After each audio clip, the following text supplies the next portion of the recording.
our July virtual sister circle. It's been a while, and it feels good to get back into the swing of things. So you know me as Mariah Raven. I'm the mama hostess of the group, and really we're just going to go ahead and we're going to get right on into it.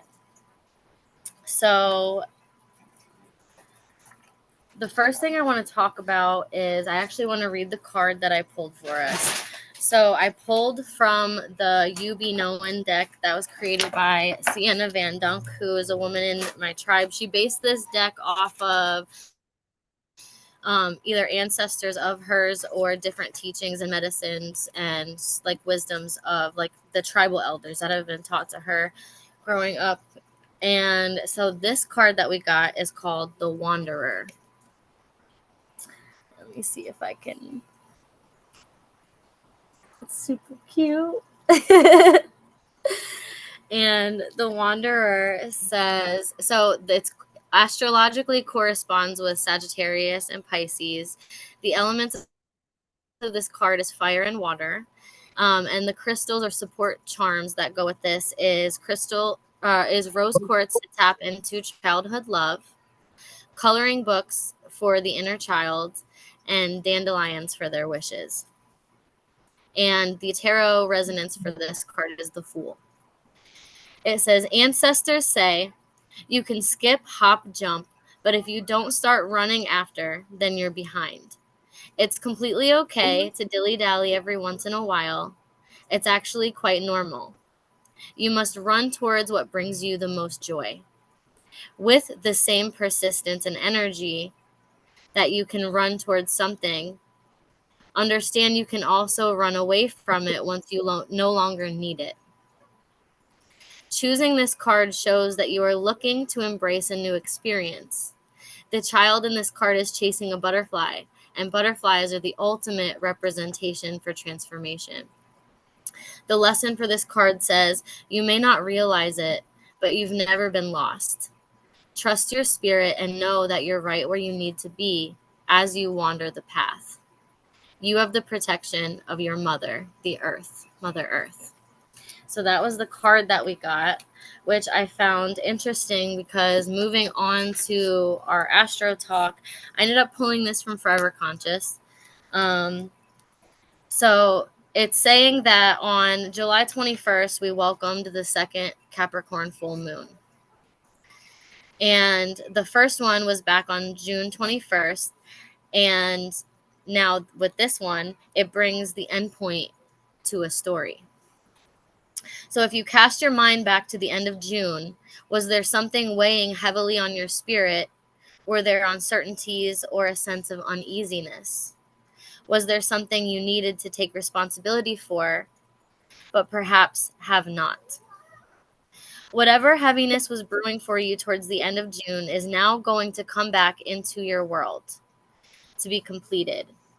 Something will come to a head and an ending to your story that you've been working on will be experienced. It says that endings can be painful, but they do bring clarity and understanding. When something comes to an end, there is generally no more discussion, just a knowing that the chapter has closed. The sooner that we accept the ending, the easier it becomes to step forward into a new beginning that is waiting for us. Of course, that's not always as easy as saying it. So under this second Capricorn full moon, it does seem that a heaviness can be lifted for us. Perhaps we've been moving through something difficult or challenging, but now we feel that we're on the other side of it. And perhaps we've felt put through the universal ringer, but now we can finally take a breath. The Capricorn full moon in June conjured some really hard work and perhaps some really hard lessons for us, but it seems that the door is closing, and with that comes some peace and perhaps a sense of victory. We have completed our challenge. We have made it to the top. We can see the full picture, and with that, hopefully a sense of wholeness and fulfillment. Also active right now is Eris, the warrior goddess. and which is indicating some heated emotions or perhaps a need to stand up for ourselves.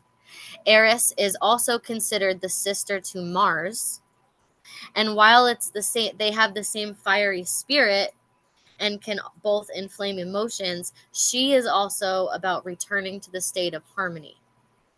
So Eris is sometimes considered the goddess of discord and strife, but she's not about creating strife for the fun of it. She observes where there are issues and she brings them to the surface. She can see where discord is hiding, and she has the power to awaken it so that we can fix it and harmonize the situation once and for all. Eris doesn't hide from anything or doesn't hide away from what is difficult, and neither does the Capricorn moon.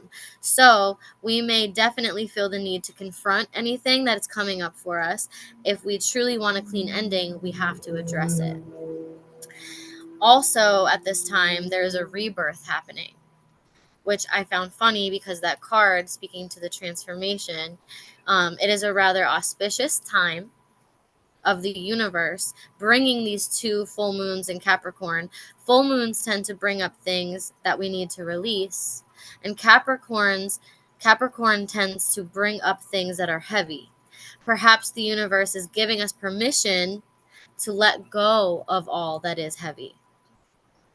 Perhaps it wants us to let down our heavy burdens and say no more.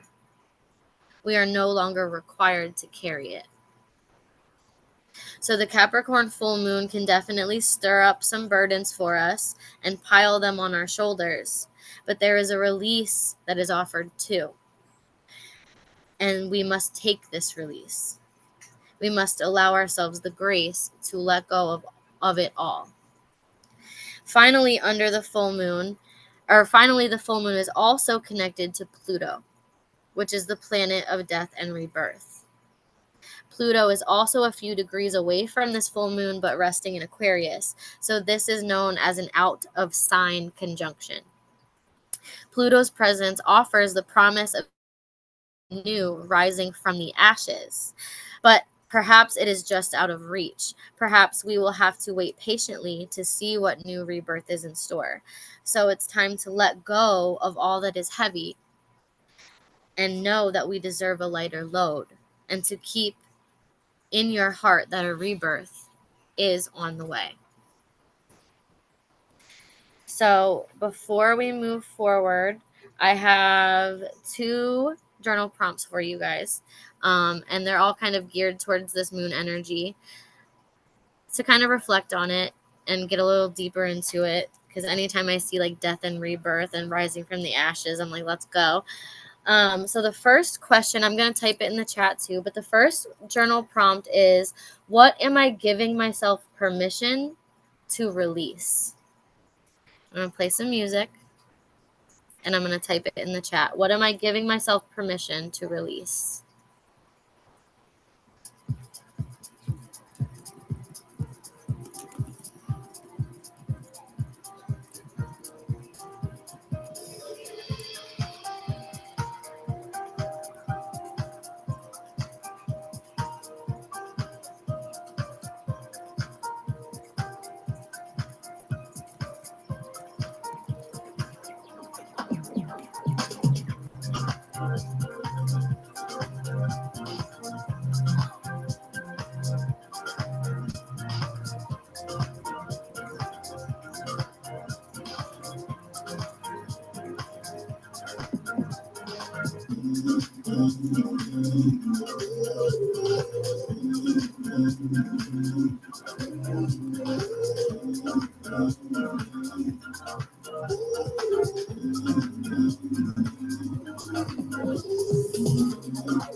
Let's give it a few more moments.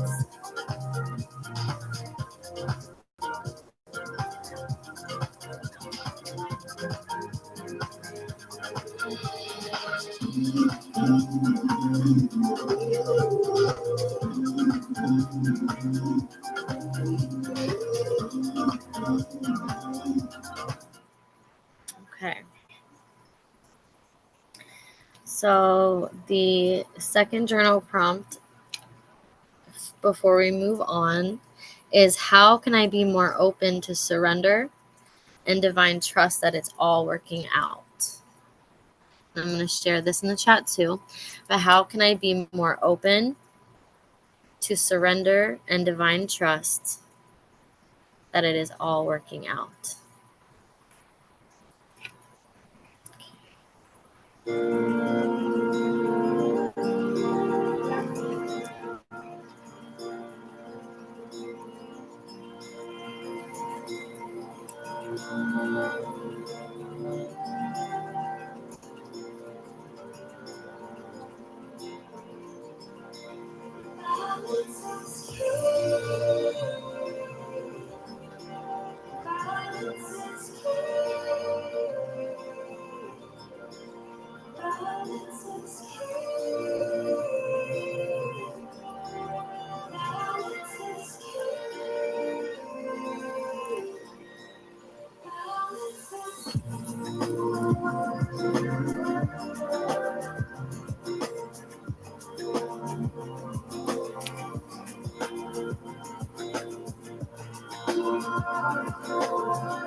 Taking a few more moments.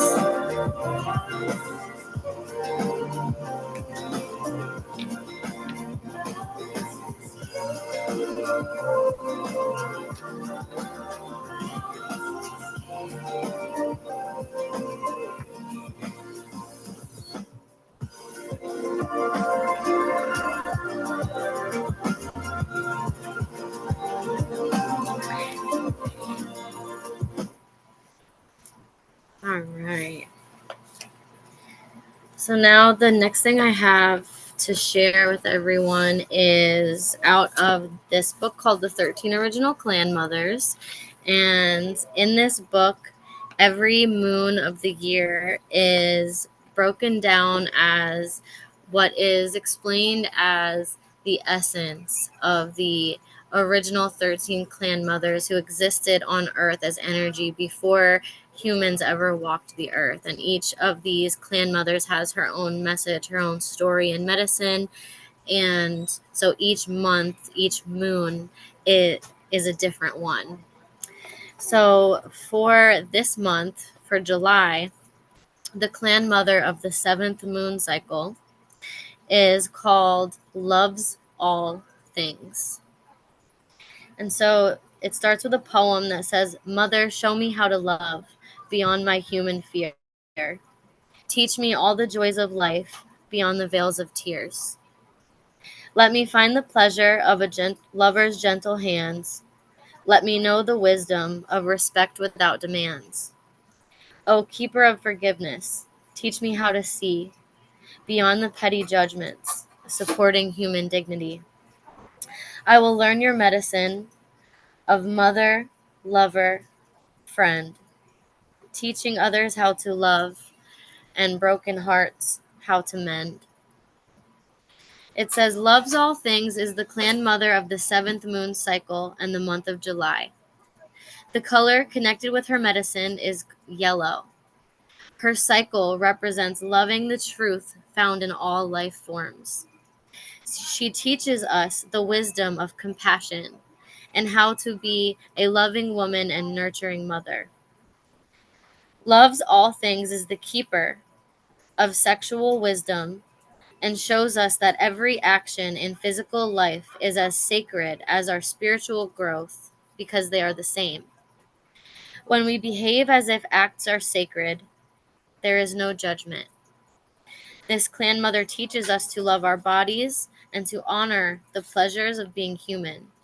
She knows that breathing, eating, walking, playing, observing a sunrise, dancing, all these are acts of pleasure given by the Earth Mother to human beings. She asks us to do everything in life with a happy heart. In her wisdom, Loves All Things teaches us that we can find the joys of physical life without trying to escape our pain through becoming addicted to false pleasures or compulsive behavior patterns. Loves All Things is the guardian of unconditional love and is connected to Grandfather Sun. Like Grandfather's sunlight, which shines on everything without withholding warmth or life-giving sustenance, this clan mother loves all her children equally. Loves All Things uses a form of unconditional love to show us that she does not judge our behaviors. She is willing to love us enough to allow us to go through the hard, self-imposed lessons that are consequences of following the crooked trail. Having to experience the consequences of our unloving actions may not give us pleasure, but remembering and avoiding those pitfalls in the future will always bring us back into balance. This clan mother holds the wisdom of allowing and does not smother her children or impose rigid rules. She uses her ability to allow us to go through the hard life lessons on our own, but is always waiting to nurture our disappointments and mend our broken hearts. Loves All Things teaches that every action in life is equal because the reaction is equal to the original deed. If we are good to our bodies are healthy and good to us. If we nurture and respect ourselves, we will command that same respect and nurturing from others. If we lie to ourselves, others will lie to us in kind. If we think positive thoughts, good things will happen to support our attitudes. If we apply the love of truth to all things, we find ways to know and love the self. This clan mother instructs us in a way that applies the concept of free will in its purest form. Her foremost understanding is that we will evolve no matter what happens. Healing and growth may take many cycles of the medicine wheel, but she is willing to love us unconditionally through all those rites of passage until we love ourselves enough to break the cycles of self-induced slavery. The freedom found in loving the self without conditions is the talent that makes loves all things the guardian of children. She allows children to develop loving self-expression, encouraging them to be their personal best. This clan mother uses the child's love of discovering life as the guideline for raising the youth. She teaches the child within us to accept love, to give love, and to find ways to love the self and to love the truth above all else. Loves all things is the mother nurturer, a sensual lover, the keeper of all acts of pleasure, and the guardian of sexual wisdom. This clan mother embodies the attributes of the devoted friend who sees the strength of our personal medicine as well as our weaknesses, accepting both sides without judgment. Patiently, she supports us in our growth process by pointing out our talents, urging us to grow. Loves all things ignores our unwillingness to use the talents we have at hand because she understands that one day on our personal healing path, we will find it in ourselves. And I think that's really beautiful because I think all of us need that reminder that that kind of love exists on an energetic level, but also too because it also reminds us of the beauty of having, of having someone in our lives that helps us to see those things in ourselves when it's hard to see them ourselves, or we forget that, we need that reminder that all of us is worthy and all of us is sacred, and that all of us, the ups and the downs, are all part of what makes us who we are. So with that, I also have a journal prompt, but just one. And with this journal prompt is, in what ways can I be more loving and nurturing to myself? And I'm going to put on some music and put it in the chat. In what ways can I be more loving and nurturing to myself?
few more moments.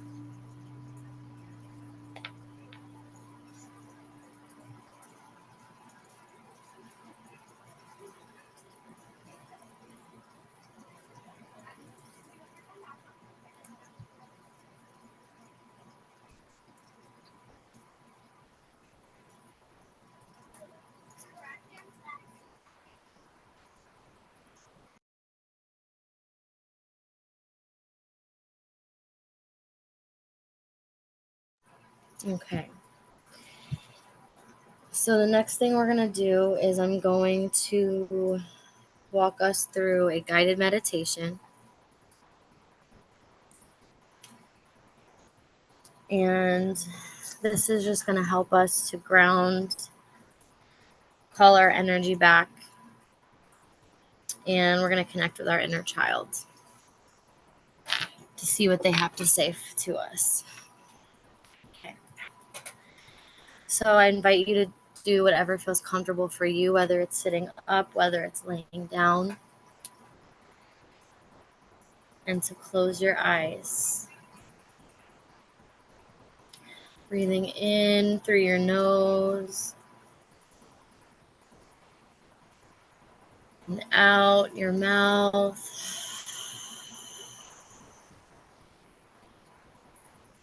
Inhaling deeply and exhaling completely. Feeling your body sinking down, softening and rooting down through the floor, down through the soil, and past the bones of the ancestors, rooting deep down into the core of Mother Earth. Feeling yourself anchor here, allowing just a moment to feel that solid connection. Feeling her hold us in her ancient strength and wisdom.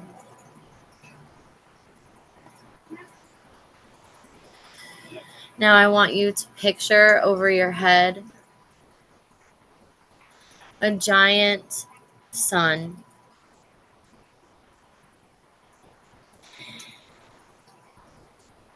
And this sun is pulling back all of your energy that exists out there in the world right now.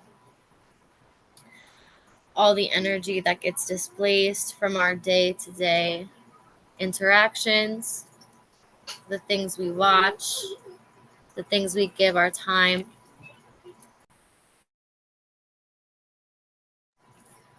Feeling all this energy coming back into the sun, filling it like a golden, shining sun.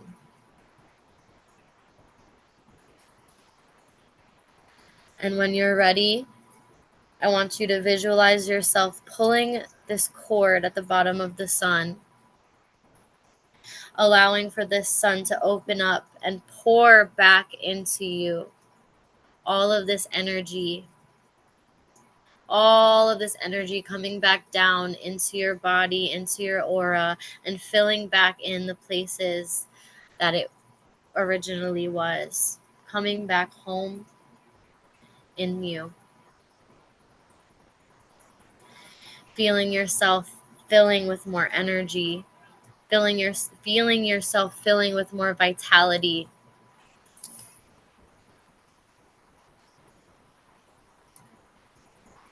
Just taking a moment, welcoming all this energy back, feeling how it feels back in your body.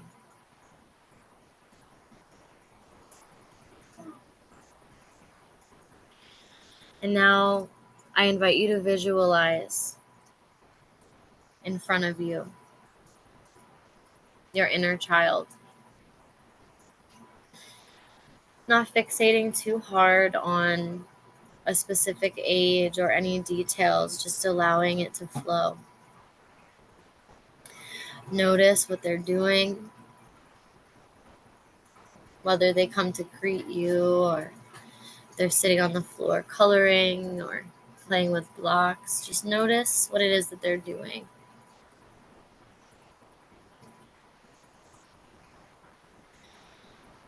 And when you're ready, I invite you to take a step forward, allowing your inner child to know that you're there. Maybe asking them if you can join them on what they're doing. And seeing if they have anything to share with you.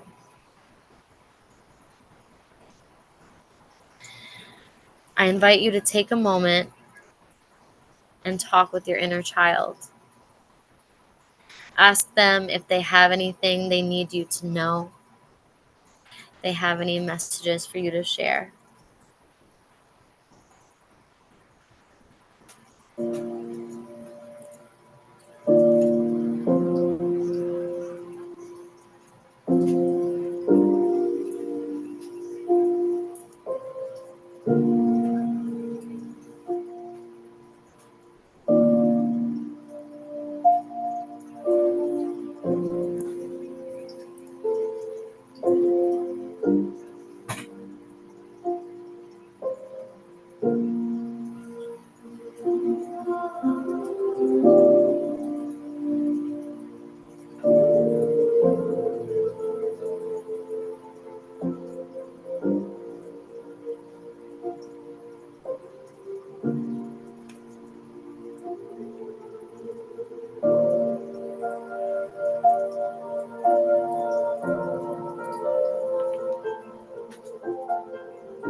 All right. Hey, Abby. Oh, okay. Now, thanking your inner child for anything they had to share with you.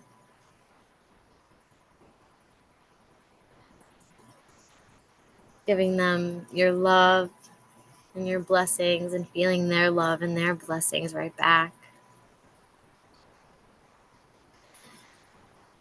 And knowing that you can come back to this space anytime.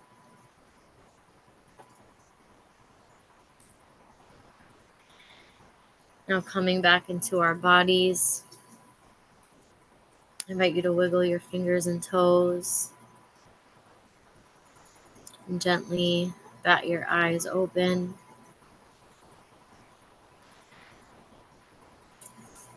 Taking your time to come back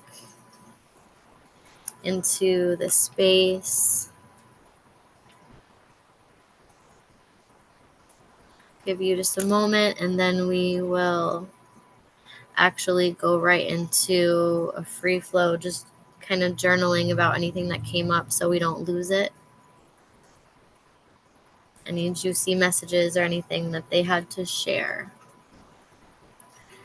So I'm going to put on a song just to play in the background so you can write down anything that came up during your experience. Okay.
Okay.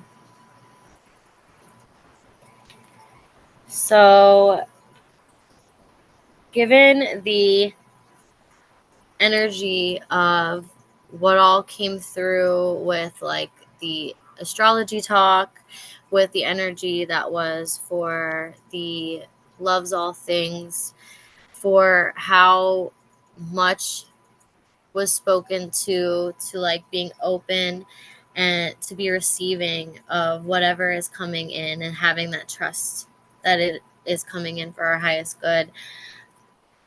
I really felt like putting on this song for us and allowing yourself to either have your hands on your heart with your eyes closed and really just feeling it, or because it is the same words over and over, if either, like I said, feeling into it or even singing along to it.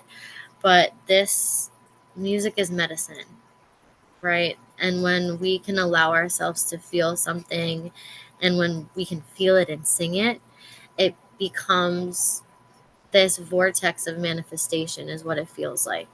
At least for me, like when I can truly feel a song and I can sing it and I'm in that space, it feels like my mouth to the divine's ears. So this song is called May I Be Empty. And I just felt like this would be the perfect way to allow us to be empty and open to receive. So I'm going to play it for us all. I'll be empty and open to receive the light. May I be empty and open to receive.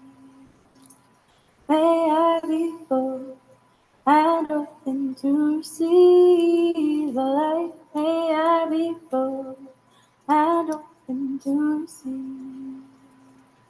May I be empty and open to receive the light. May I be empty and open to receive. May I be full and open to receive the light. May I be full and open to receive. May I be empty and open to receive the light. May I be empty and open to receive. May I be full and open to receive the light. May I be full and open to receive. May I be empty and open to receive receive the light. May I be empty and open to receive. May I be full and open to receive the light. May I be full and open to receive.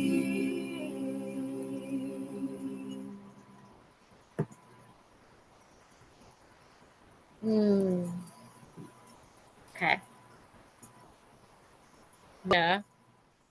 All right. But I just want to thank you two for joining me tonight in my first circle in like forever. And it was really good to be able to just chat and connect and know that we're not alone in this chaos. But all right. I'm going to sign off. So you guys all have a good night, okay?